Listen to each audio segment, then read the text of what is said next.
Yeah. So what we now talk about is, we know Africa is bad. That has been the story. But how are you going to change that? Mm-hmm. Looking at politicians, because politicians have been viewed as liars, they just say things and do not fulfill and so on and so forth. I feel like Africa is in a very distressed place. It's like a war.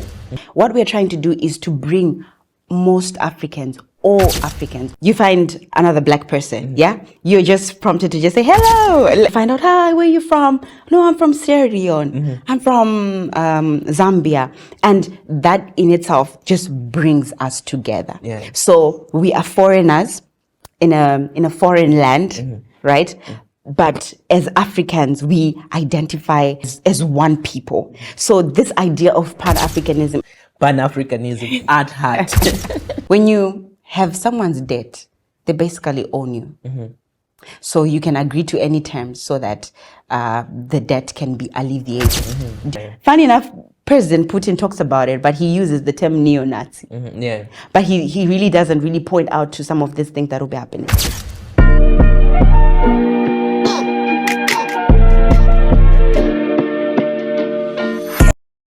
Hello, good morning, good afternoon, good evening, depending on the time which you'll be watching this. Welcome to the Gift Kangele podcast. We will be having yet an amazing podcast, an amazing session with yet another exciting guest.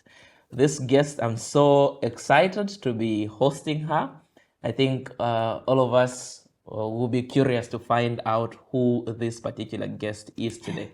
So on this session, we have Dr. Nothando Monalisa Mushati, who is a medical personnel by profession, studied at Novosibirsk State University, currently pursuing a master's degree in international public health at First Moscow State Medical University, founder of FMYDE movement, which was established in 2023 in Russia, medical doctor, of course, and a contemporary diplomat. And like I said earlier, she's actually pursuing 2 master's programs. That is in public health and international law and diplomacy. She is a Pan-African at heart, okay, a founder of African Soul Sisters, an activist. She also did modeling, so many things to her name. I had to ensure that I read everything. I'm sure, of course, I have left out some things, but I hope I've been able to capture everything. Welcome to the show, Dr. Monalisa. Thank you so much, sir. Thank you so much for inviting Okay, me. you seem to have so much to your CV. Like, you seem to have accomplished so much. And I hope we'll be able to dive in most of the things that you've done as we progress. Just maybe to have a brief understanding of who Dr. Nothando Monalisa is. Tell me about your upbringing. Maybe what was it like you growing up? What are your fondest memories? Okay. So, thank you again for inviting me. It's a privilege to be here. Well, I'm from Zimbabwe. Okay. I grew up in Harare. I really don't know where to start from, but when you say profound memories, I think I'm here because basically of how my parents were able to shape my life. I'll give in particular detail to my dad. My dad, at a very young age, he used to work at a prominent company in my country called Delta Beverages. Yeah, he's a chemical engineer by profession. Okay. Yeah. So he used to go to work. We had a normal life, basic life. We used to rent in a cottage. Oh, okay. Yeah, 2-room cottage. I'm the firstborn, so I got to see everything. Yeah, and down the line, he quit his job. After quitting his job, he started his own company. And I'm actually one of the first employers of that company because we used to help him do some of the work at the backyard. We used to get paid. And gradually, I saw life changing for us. So that in itself is so inspiring because I saw my dad from a very young age, because he had me when he was quite young, at that young age, and transition into someone but he made it by himself through working hard, So I feel like that is like the highlight of my life. Like nothing is impossible, and I feel like it's a foundation more than a memory. Okay. Yeah, Quite, that I had. quite an interesting upbringing. Yeah. You are a person of interest right now. I think so many people are eager, curious to listen to you because you are the founder of FMYDE. Maybe tell us more about that. What is FMYDE and why is it making so much noise, especially here in Russia? Okay, so how FMYDE started is I saw a need. So one day when I was coming from church, like, so there are some of the fellow students, they approached me, scholarship students, and they were having problems like with their finances, mostly because the government hadn't like paid them earlier. I feel like that's a problem that occurs from time to time as well. In as much as the government delayed, there's also need on the part of the student to also learn about financial literacy. So I took the issue, went to my ambassador, I told him like, this is what I think, and he welcomed the idea. So that's how it first started. But well, the idea wasn't like really received well by the people in my country, the students in my country. And I kind of understand it because I was just coming in out of nowhere and trying to help. So obviously it raised suspicion, like, okay, for what reason do you want, do you understand? Yeah. So, but I still went on ahead and I just said, I'm going to host something, a financial management, and gathered a group of people. Yeah, and apparently 30 people came. Okay. But among the 30 people, there were most of the African countries as well as Asian countries. So I was like, why am I limiting myself to my country when there's actually a financial need across Africa? Actually. So I feel like taking that first step, that first leap, just opened up like, okay, so I'm able to also reach other people from other countries as well. Yeah. So then came the Africa-Russia summit. I went to that and I was surprised, like they were really discussing, negotiating matters that concern Africa. And I'm like, okay, what we need to do is to create a platform where we empower youth so that they are able to be involved in Africa matters. Things that concern them. They need to be in the negotiation tables. That's also how I came to meet you, sir. No, for sure. Like you've already said, in just the coming up of FMYD itself, you saw the need, you came up with this initiative, which was not well received from the onset. From the beginning, even when you hosted the event. Perhaps maybe you had your own expectations of the number of people that should turn out for this event. But like you alluded to, only 30 people came through. And I think to be able to come up with something and still, hold on to the vision, the mission, or whatever that you want to achieve, I think it shows a level of determination. It shows a level of groundedness in the person. And I think this will also be something of interest that we would want to understand from you. I've noticed, or I came across some article in one of the magazines where so I think I would love to quote what you had said earlier on. So if you allow me, I'll just read it through. All right. I had been a plump girl from a young age. And growing up, I always came across people passing comments, sometimes with concern, sometimes just out of sheer pity, and sometimes to make fun of my body. Every time someone passed a comment, I would turn red with fury, sometimes cry and sometimes snap. Imagine meeting someone after a considerable interval and the first thing they say is, "Oh, you've put on a lot of weight." Because of that, I spent majority of my time lost in self-critical thoughts, despising my body and comparing myself unfavorably to others. This was in the Standard newspaper, which I believe a newspaper back in Zimbabwe. In Zimbabwe, And you also said at the age of 18, you had about, I think, 112 kgs. and then you took on working on yourself to just be fit and just be healthy. Yeah. So run me through that process. How was it like, and how was that time where you decided to just seclude yourself and this self-critical thoughts, lost myself in self-critical thoughts? How was this time, and how was this experience altogether?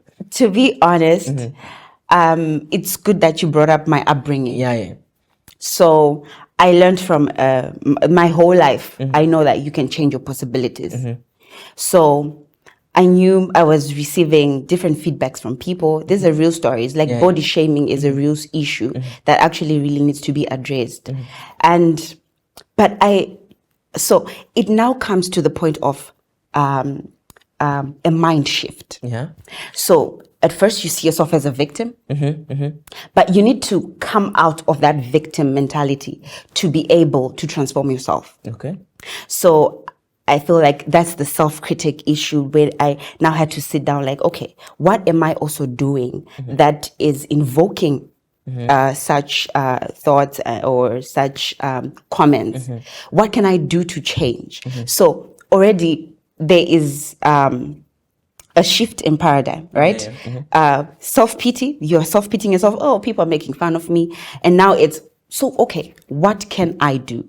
So that in itself, I started to take steps. You have no idea. The reason why I started, you mentioned one of my profiles, like African Soul Sisters, was because I tried almost all the diet plans on this earth. I am telling you, I tried. So I know what works and what does not work. I was even using weight loss pills, different weight loss pills, different brands. So I would tell you like, no, this one doesn't work, this one works, because I tried each and everything. So with that knowledge that I harnessed and gathered, that's when I now decided like, okay, let me start African Soul Sisters. Let me try to also help people who were also in my position. First, by changing their mindset, that you can actually change by your own self, and then not just tell them, but also give them the steps to do it. Exactly. Using yourself as an example. Exactly. Using myself as an example. So I lost weight, a lot of weight. So I feel like it's also the same as FMYDE in a certain sense. What I was also trying to do is to change the mindset of the students, because you can blame the government for delaying, but also what role are you playing in your own self to make sure that you're also financially secure and you're financially literate. Okay. Yeah.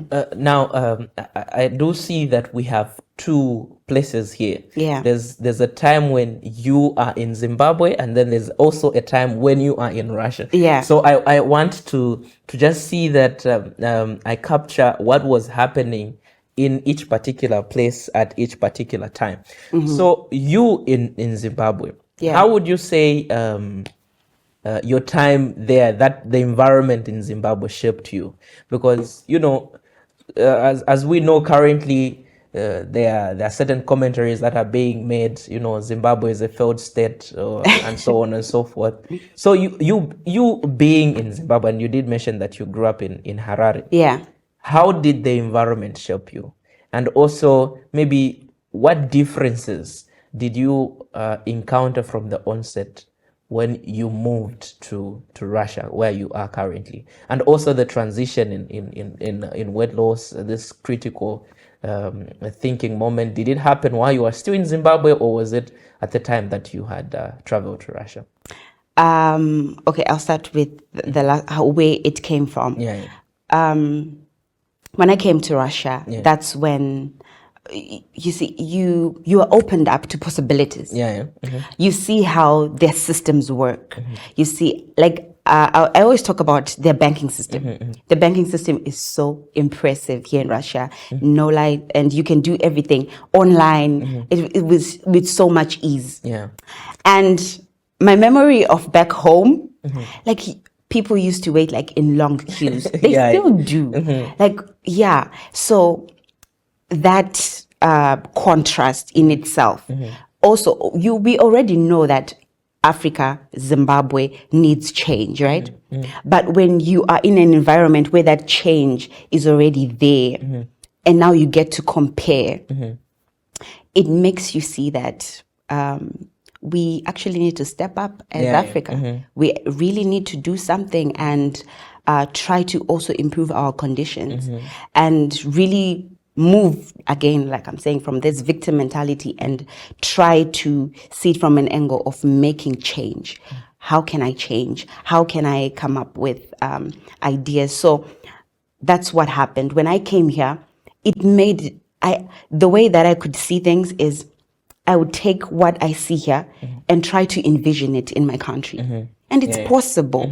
It's just a matter of time, planning, and really true diligent steps that need to be taken by the government, yes, and by the citizens as well.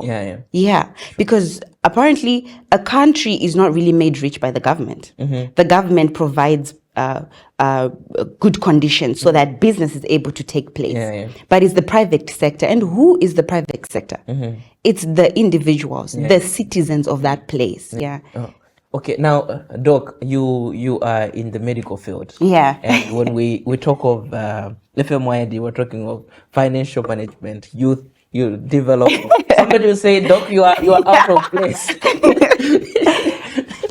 Honestly, how did that happen? I actually feel so myself.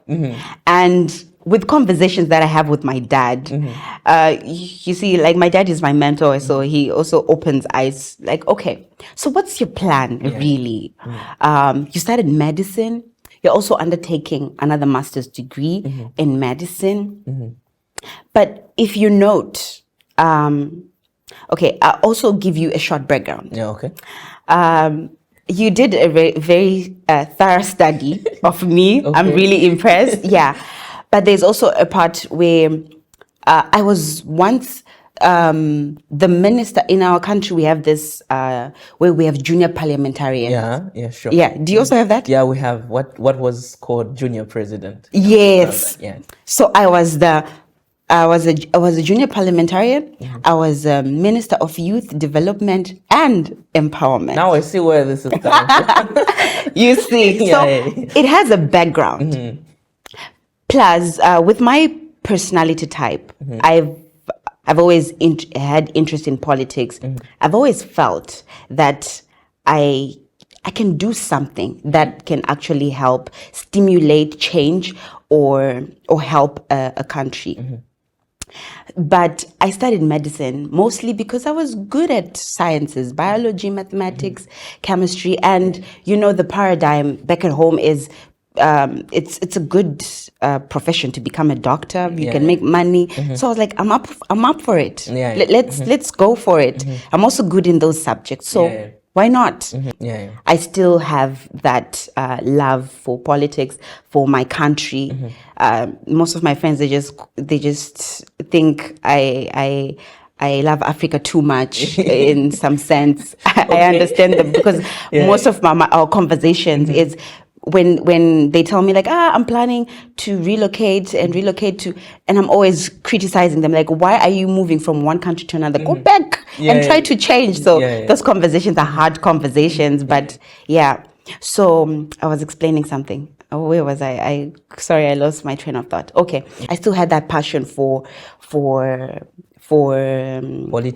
politics and trying to bring up change, mostly actually. So I now discovered, why not also groom that passion? So that's why I now ended up taking up these 2 master's programs. So it's a balance between my career, and my passion. So I decided not to neglect my passion, but to also advance myself in that area. And also, since I'm undertaking these organizations like FMYDE, you need to be sound. You need to know what's going on. You don't need passion alone can take you halfway, but also knowledge and you need to be qualified. Exactly. You need to be qualified for that area as well. So that's basically it. Do you think there's a linkage between medicine and also politics? Maybe from what you've studied so far, do you think there's a way in which these two can be linked? And also, you've talked about preparing yourself, ensuring that you are qualified, that you have the papers, you have the knowledge, you have the know-how. Because I think the problem that we tend to face, especially in my country, Zambia, is where we have youths that are yearning for positions, that are yearning for opportunities and so on and so forth, but they're not doing quite much in making themselves ready for this position. For this position. So you find that even if they're to be given these positions, they have not prepared themselves, they have not trained themselves. Incompetence. And so on. Incompetence. Somebody actually once said it to say, we have confident leaders and yet incompetent. So on that front as well, you are tackling it quite well in that you are preparing yourself. Doing 2 masters, I think that's not very easy. But you understand, why you need to do that. So what will also be your message, because you are now working with a lot of youths, because FMYDE advocates for youths to come on board, discuss and collaborate. So what is your message in ensuring that these youths who are coming on board are not just people who have desires and are passionate about things, but they are making themselves ready in order to address Africa's key matters? Okay, so in the first instance, you asked me like, how am I going to merge like the health and the politics as well? So in my health department, it's public health. So it also has things to do with health economics. It also has to do with policy making. Which is a very vital area that Africa needs, especially in terms of making it change. Coming up with policies. So policy, so coming up with health policies, already links and joins politics and the medicine. So I didn't go for a specialist program that has the medical specialist program that is completely off. So it kind of also comes in because as after I finish my public health policy, international public policy, I can work in organizations like the United Nations. In these areas, there are the people who are also effecting change, by coming up with policies. So I found a middle ground. So, okay, for the youths now, the other question that you told me, who have desires, the checks and balances, because a desire can be just a desire. But you need to trace a trend. African Soul Sisters. So we have different 2 organizations here. African Soul Sisters, and we have, which is health basically. We were dealing with health. We have FMYDE, which is basically about politics. 2 different areas, but it's the same person. It's still the same Nothando Monalisa, right? So what brought about this? I saw a need that, okay, we need to shift the minds of people in this sector. What are we trying to do here as well? We also need to shift the minds of people in this sector so that they can come out of that victim mentality that, okay, Africa is bad. We know Africa is bad. That has been the story. But how are you going to change that? So ultimately, we have 2 different products, but with the same core values that I'm standing for. Change. I feel like you're also a reader of John Maxwell. He advocates so much. Like, how can you find your purpose? You also need to find your passions. Usually, your purpose is aligned to what you're passionate about. Desires in itself, they can help you, point you to your purpose. But not all desires are to be pursued, basically, to the finishing statement. Okay. Now, there's a certain stereotype when you talk of politics. There are people who've actually even said, politics is not my thing. And when they see people involve themselves with politics, there's just a way they look at them. And when you talk of not trying to be dormant about the political side of things, but even actively to pursue it and ensuring that you effect a certain change, people will look at you a certain way. And also because you're the founder of FMYD, they'll be like, maybe she's just a liar. She just wants to take advantage of us and so on and so forth. Yeah. What would be your response to such thoughts or naysayers or people who don't really, understand you and are seeing you in that lens that are built for looking at politicians? Because politicians have been viewed as liars, they just say things and do not fulfill and so on and so forth. Okay, in its own self, like most of our leaders, they haven't really done justice in the area of providing results, or they say something and the results are really different. So you can really blame the people. What makes you different, maybe? In my own self, I really think I'm not looking at people per se. Whether you come on board or you don't come on board, this isn't really for everyone. I feel like Africa is in a very distressed place. It's like a war. And one of our core principles is to change Africa. Yeah. And not all people are going to be, what we're trying to do is to bring most Africans, all Africans, that's being opportunistic, optimistic. But not all people are going to come. Not all of them are going to come. Just some of them are going to come. Because it's not really for everyone. Not everyone is able to see the vision and just work towards it. So what FMYDE is trying to do in its own fact is try to change the minds of those who think that Africa is a lost cause. Try to change their mind. That's why we introduced the academy. We're going to be launching it soon on our website. So the academy, it talks about Africa.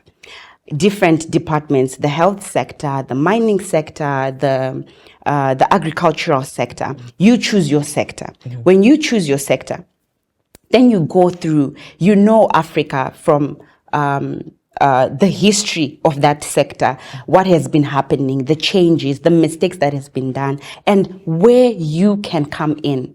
And so first it starts with changing the minds of the people. Not everyone is aligned with even Agenda 2063. Not everyone is aligned with it because not everyone knows about it. So first of all, we're creating awareness. What is Agenda 2063? Do you know about it? So if you don't know about it, come in, because you can't really deny something that you have no knowledge of. I believe when you're knowledgeable of something, then you can now make the right decision, whether to reject it or to pursue what we are trying to do. But after they go through those academy programs that we are telling you about, those modules, they can now see that if you can change a person, you can change a family. If you can change a family, you can change a community. If you can change a community, you can change a nation. And if you can change a nation, you can change Africa, basically. So it really starts at an individual level. Okay. Yeah. Quite interesting. Yeah. And I think you've touched on a key thing. In the manner in which you are approaching it as FMYD. You've mentioned of modules, you've mentioned of programs that you have on offer in FMYD, and also the idea of creating awareness so that people are aware of these key agreements or signing. I think I also noticed when I was introducing you in your bio, when I was doing my research, you identify yourself as a Pan-Africanist. What is Pan-Africanism? Do you think it's achievable, or is it just a dream that our forefathers or ancestors just had at some point? In all honesty, it is very, very achievable. And I saw that here in Russia. So it's not really about where you're from. You get to the metro system and you find another black person, yeah? You're just prompted to just say, hello. That's my brother over there, you know? And when you go closer and you find out, hi, where are you from? No, I'm from Sierra Leone. I'm from Zambia. And that in itself just brings us together. So we are foreigners in a foreign land, right? But as Africans, we identify as one people. So this idea of Pan-Africanism, at first I really thought like this can really be achieved, but using the example of here in Russia, I can tell you that most of my friends are just from everywhere in Africa. So if I can just create that network, remember what we see here, it's possible. Just the setup of how it is in Russia, how we relate with each other. You're simply my brother. We do not even differentiate. Okay, you are really closer to home. Like you're from just Zambia. But I mean like Sierra Leone, like Nigeria. And you know, I also want to highlight about Nigeria. So in my country, in Zimbabwe, we have this stereotype that like Nigerians are just the worst people. But when you now come and interact with Nigerians on a one-on-one basis, and you find out like, no, it's just a stereotype. There are some bad people, but not all of them are bad. And in that, so you know, like you can create relations, unity. It brings people together. Just knowing that you can have a friend in Sierra Leone, you can have a friend in Angola, and you see. So Pan-Africanism is very possible, and that's how also like our African Union. They also come together. They also have strong relations. But I feel like. When you're in Africa, you're a bit limited. Because you are only if I'm in Zimbabwe, I'm only in Zimbabwe. I do not have a chance to interact with someone from Ghana. But it's only maybe when they go to international conferences. How are you? Where are you from? Like, brother, there's just this brotherliness, this love that comes with interrelations with different countries. So that's really beautiful, actually. Pan-Africanism that's why in my bio is written Pan-Africanism at heart. A major declaration. That's really interesting. So we'll be getting to tackle more. We'll talk about Africa in the 90s. We'll talk about Africa now. We'll talk about the Agenda 2063 and many more to do with Dr. Monalisa, especially in the aspect of FMYDE. So we'll take a short break. We'll hear a message from our sponsors, then we'll get back.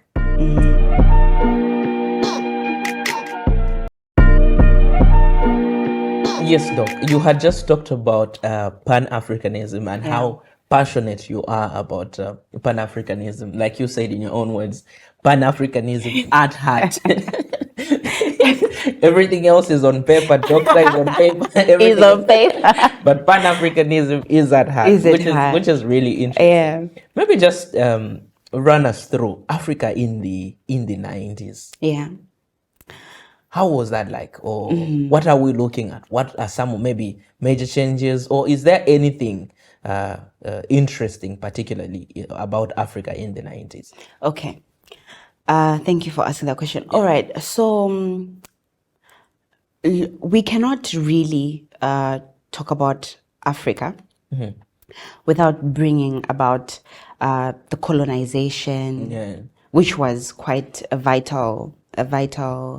It shaped us to who we are right now. I like to take just one particular example, like how even Africa is divided.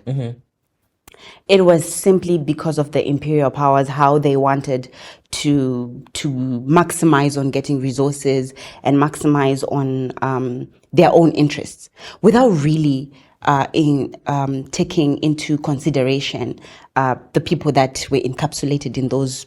If you can see, there are actually certain countries where it's a straight line. The division is literally a straight line, following latitude and longitude, which basically doesn't really make sense. Because what they did was they now were able to encapsulate people of different cultures, people of different different cultures, different languages, different belief systems. I'll give you an example of my country, Zimbabwe. We have majority two tribes, the Ndebele and the Shona. So soon after the colonization, after we'd won the independence, there was now civil war because we united when we were fighting against these imperial colonialists because we had one cause. But afterwards, we now remember we had people of different visions, different cultures, so there was a war, a very deadly one. A lot of people died, and not only in Zimbabwe, but in different parts of Africa as well. We can talk about Malawi. President Banda had to come out and say there's no Tonga, there's no Chewa, like he was alienating. We are just Malawians. He had to bring about that change because there were now so many conflicts, and some of these conflicts, they are up to date. We have so many civil wars still going on in Zimbabwe, and they are also a result of what happened. And you can even take a look at Gambia, how small a country Gambia is, and you would try to think like, okay, what is the reason for such a small country, like about 40 kilometers wide? Why? But it was because the British needed access to the Gambia river mouth. Do you understand? So it was all because of benefit, and all these divisions that it created, they also caused problems. But we're not saying, I think we also, as Africans, we also need to move away from this colonialism thing and blaming it for our growth.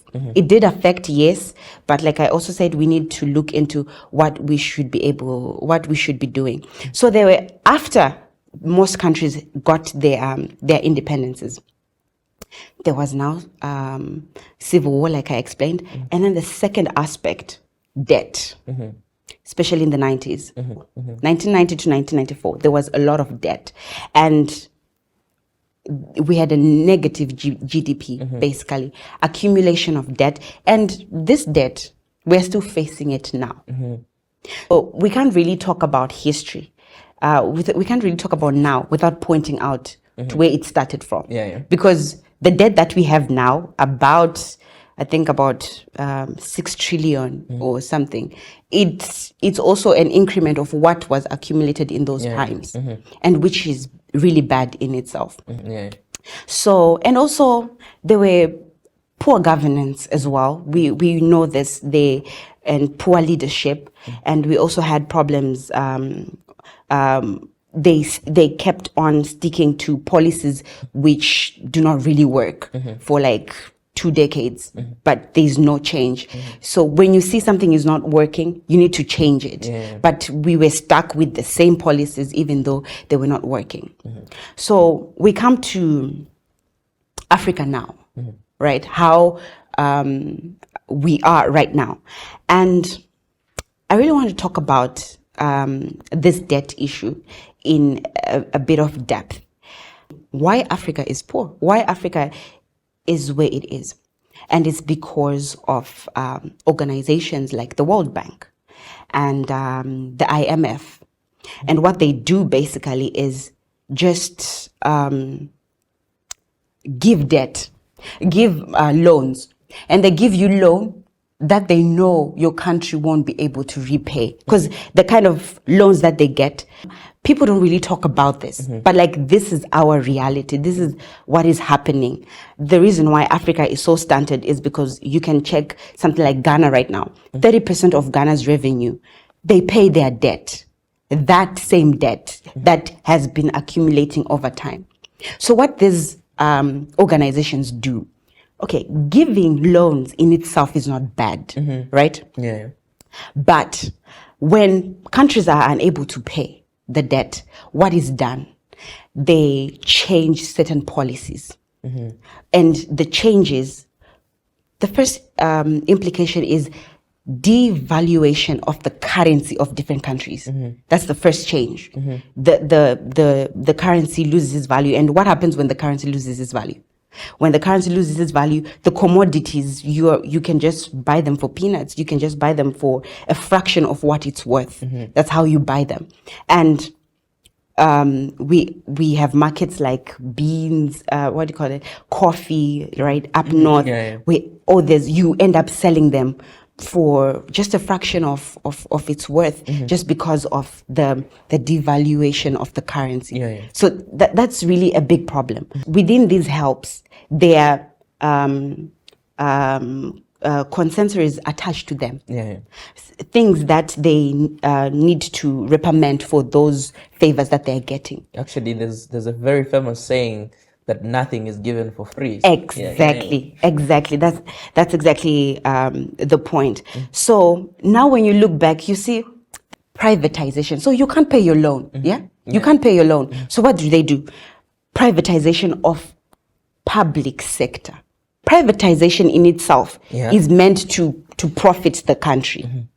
You see, but when it's done with a foreigner, it's mostly for their own benefit. I'll give you an example. It's Kenya. Kenya was in 2008. That was the last time they privatized their telecommunication, one of their biggest telecommunication, which was state-owned, for 25%. So they ended up removing those rights because it didn't benefit the nation. I also take example Zambia. Can you imagine the Chinese trying to own Lusaka International Airport? For what particular reason? That's neo-colonialism back again. And this is 2018, just like a few years back. So you see, like,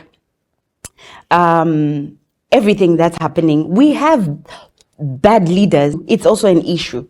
Bad governments, yes, that's true. We also have, that's a very big issue. But there are also certain issues that people don't talk about that are actually, that hold more value than the issues that they actually try to use. And then we now talk about, the trade liberation. Like, for your economy to grow, you need to remove restrictions on foreign trade. What has that done to us? What I'm talking about constitutes of 60% or more than that of Africa's problems. These organizations like World Bank, like IMF, now I want to get really political, but I hope you don't. but do you think FMYDE do offer solutions to those problems? So, in all honesty, like what we're doing right now, I feel like we're creating awareness. So people are going to see. There are people who already have that mentality, like it's always the government, African leadership, because people have already concluded in the mind, like African leadership is the cause of African poverty. Full stop. That is all they know. But right now we're creating awareness. People are going to go and do deeper research. They're going to find out, like, okay, we have other reasons behind what is going on. So how are we able to fix them? How are we able to come up with solutions? And which comes to the point of making of policies, which comes to the point of not agreeing to such forces, because when you have someone's debt, they basically own you. So you can agree to any terms so that the debt can be alleviated. Do you understand? So we also, so that consciousness, knowing what is happening, knowing about that we can blame our governments as much, but there are also other problems. To every problem, let's try to find a solution. That's why we're coming together, putting heads together. Many heads are better than one. This is what FMYD stands for. And these changes, these problems that we have, they affect Africa at large.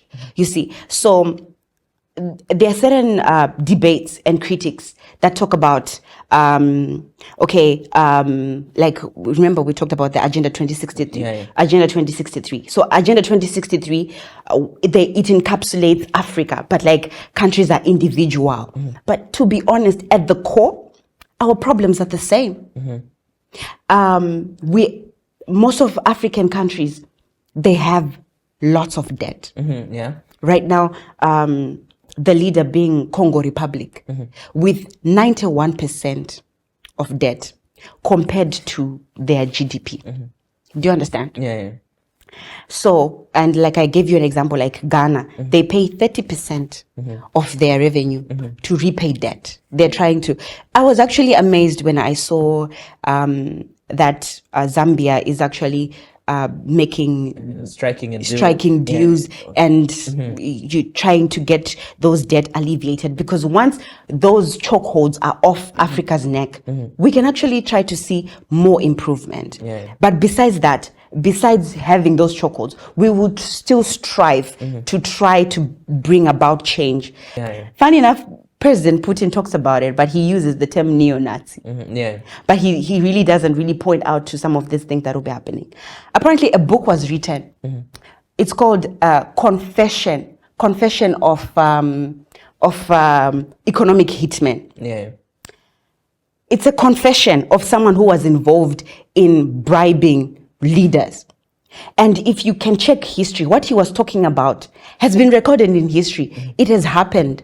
But that book has been minimized to fiction because of the power, the amount of power that these organizations have. I think, Doc, that does also comment on your take on Europeans investing in Africa, and also perhaps how you view aid to Africa. Now, how do you think we as Africans can best prepare ourselves to ensure that we are not just people who await immediate gratification, but can wait on a long-term, results? Because I think what usually happens, what is usually the case is, when things are not going well, like you've said, debt is puts you in a chokehold. So to get rid of it, it will definitely take some time. You need to clear it off. It will affect certain areas and so on and so forth.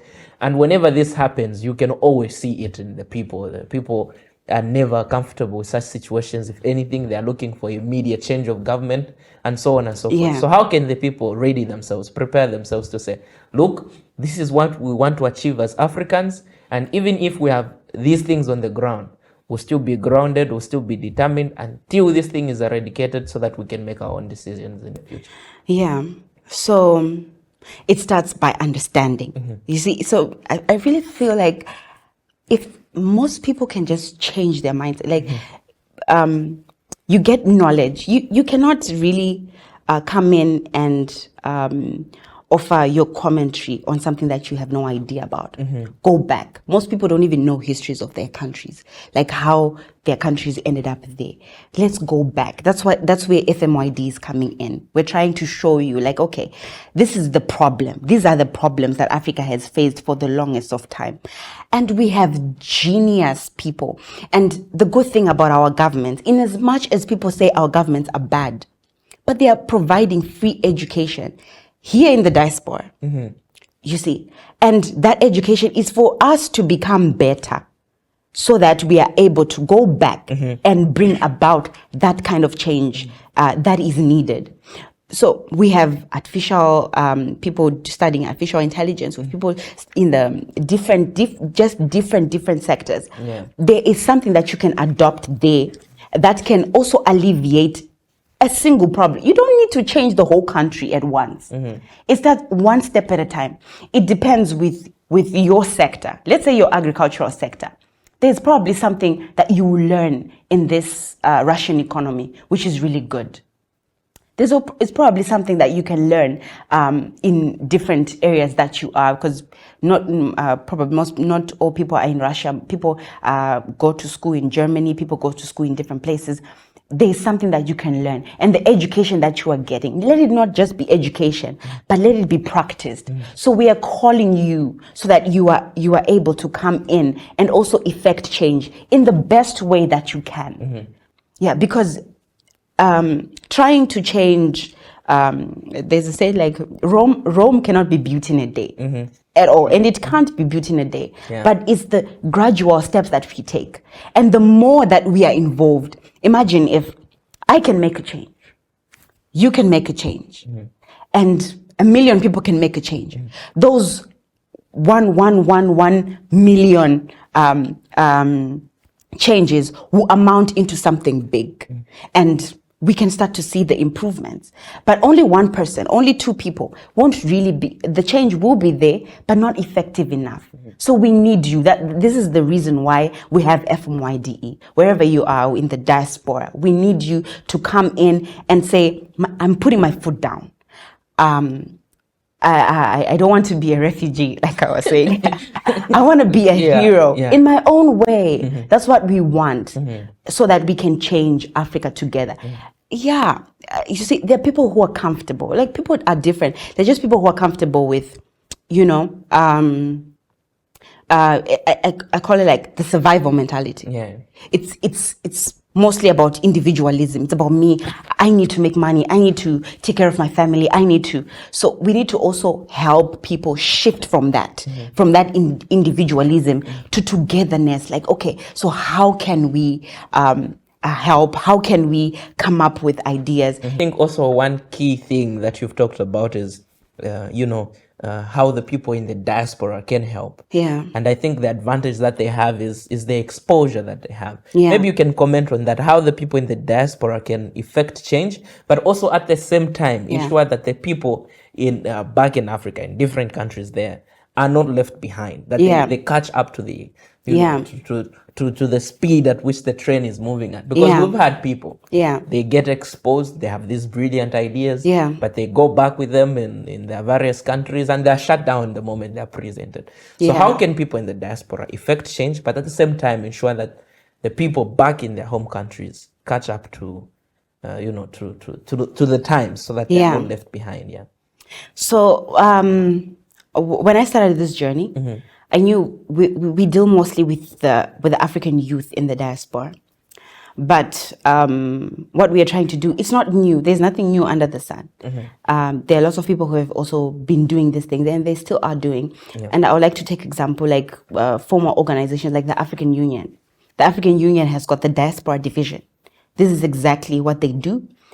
People come in with they hold conferences. I feel like conferences are important. They have their place where they get to inform people get knowledge, but it doesn't have to end there.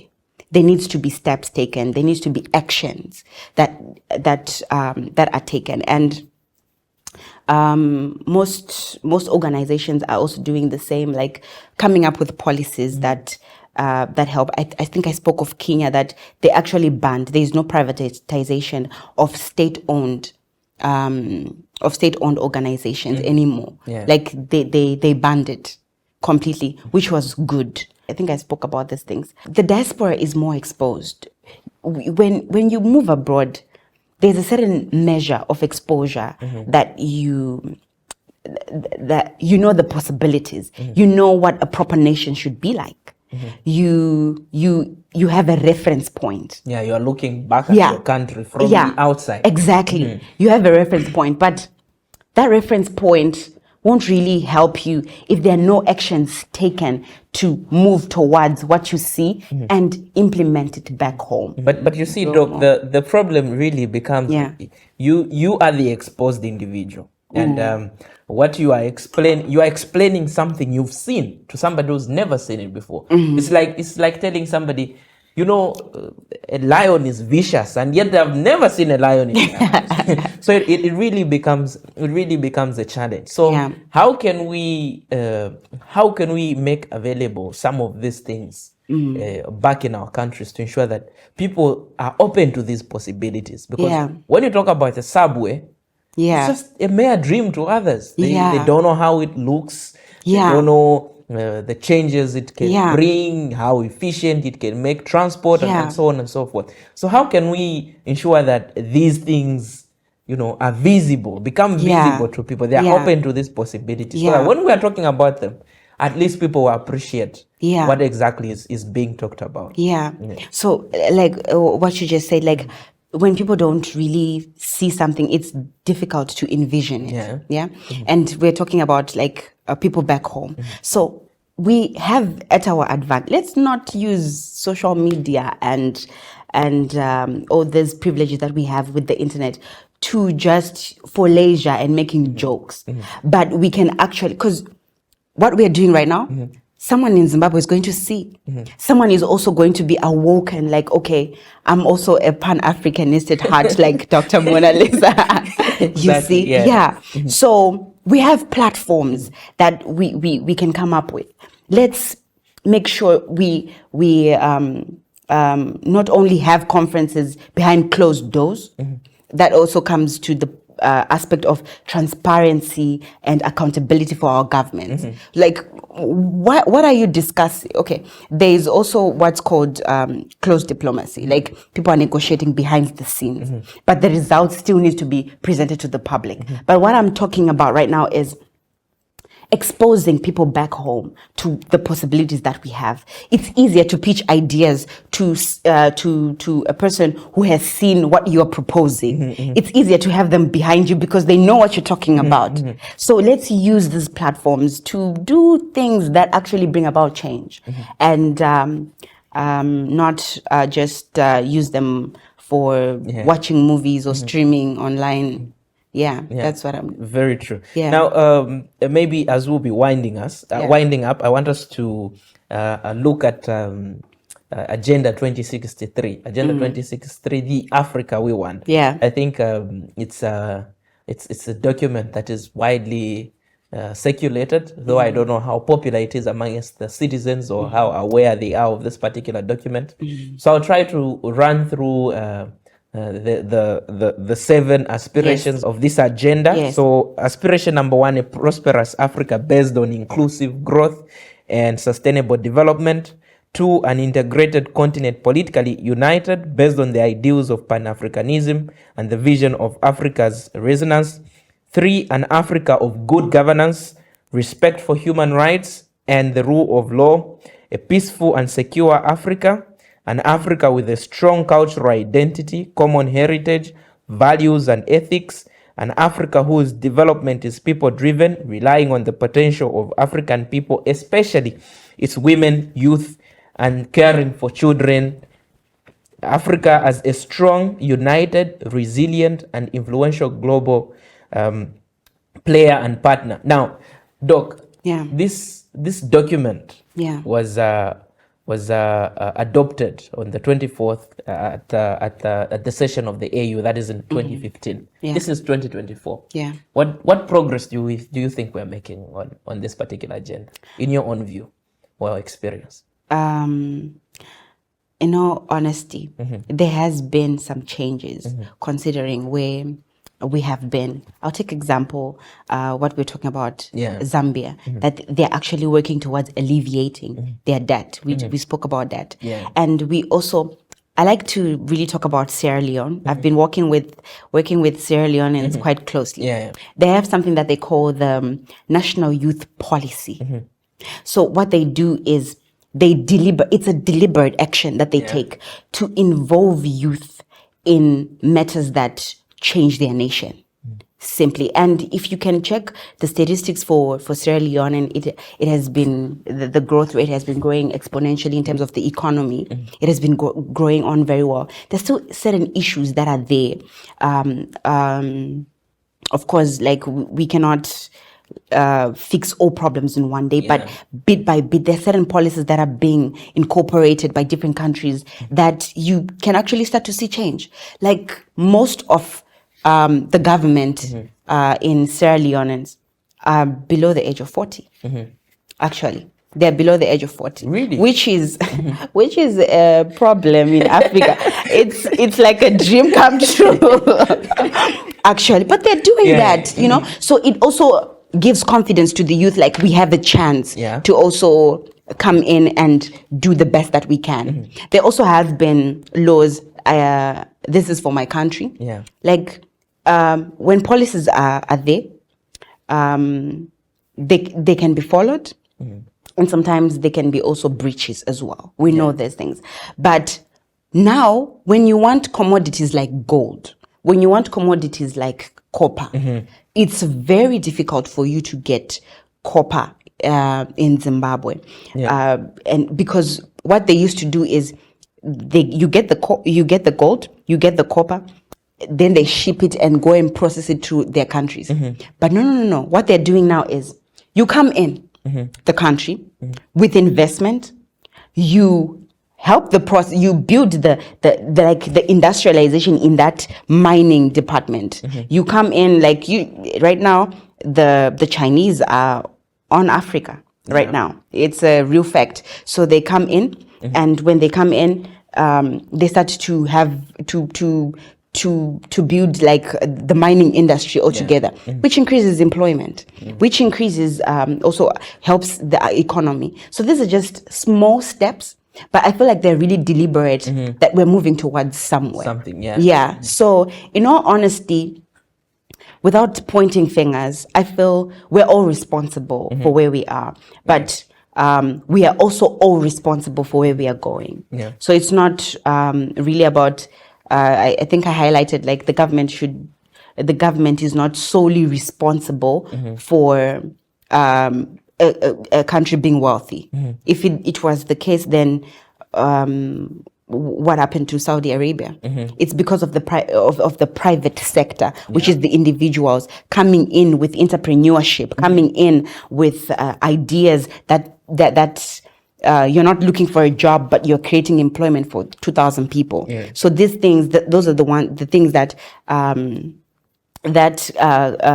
improve countries. And if you're in the diaspora, you have an advantage because you can go to Zimbabwe and start a business. You can go to Zimbabwe and start a business that you saw being done here and go and implement it as a new idea, and it works. So that's basically. I think this is the conversation that we can go on and on and on because there are so many things we need to tackle. Because I mean, Africa is just so huge, so many countries, and so much potential, and we can't just dumb it down because there are so many things that we can tackle and just so many things to talk about. Maybe in a nutshell, before I also allow you to speak about FMYDE in closing, the Agenda 2063, can you try to paint a picture for us? If we achieved the aspirations of this agenda, how would Africa look? What would Africa look like? That is like my dream.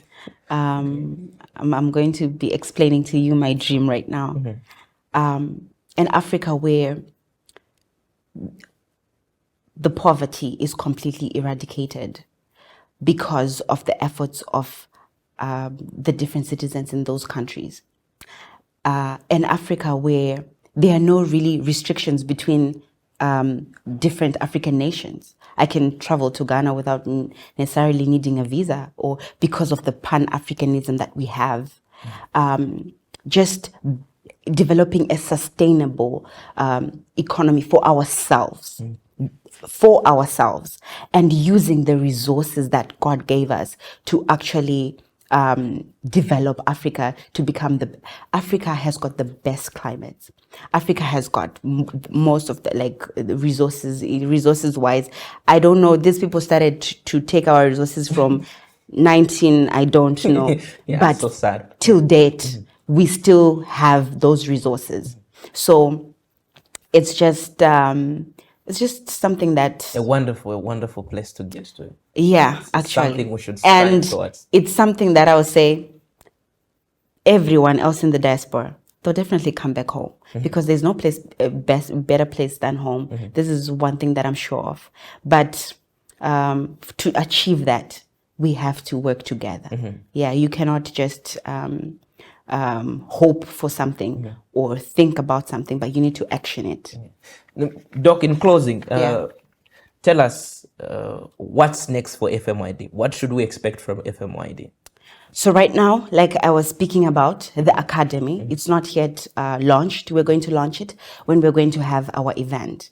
So when we launch it, it's going to be a platform where you can come in and go through the academy, find your niche, because you're one person. You can't really do everything. Is it agriculture that you're interested in? Is it find your purpose, find where you fit in, and get to know the information, go through the modules, go through the tests, and ultimately come up with a proposal of what you think you can help Africa with. How actionable steps with these proposals. We have audiences with different ambassadors. We have audiences with the African Union. So you come in with your idea, not just talk, but action. You see, so that's what we want. We just want everyone to be involved in the Africa that we want. Agenda 2063. No, thank you so much for watching. Unfortunately, we would have to wrap up this conversation. Would have loved to continue, but I hope we'll have more of Doc on this particular podcast in the future, and we'll also want to see what progress FMYDE would have made. Otherwise, to our listeners, we say, look out for FMYDE, check out what they have in offer, and be a part of this particular platform. Otherwise, I feel this is a wonderful initiative. Yeah. I think we all want to achieve the aspirations of the Agenda 2063 and see where we would get to as Africa. No, thank you so much. It was wonderful to have you. Thank you so much. Thank you so much. Until next time, bye-bye. Bye.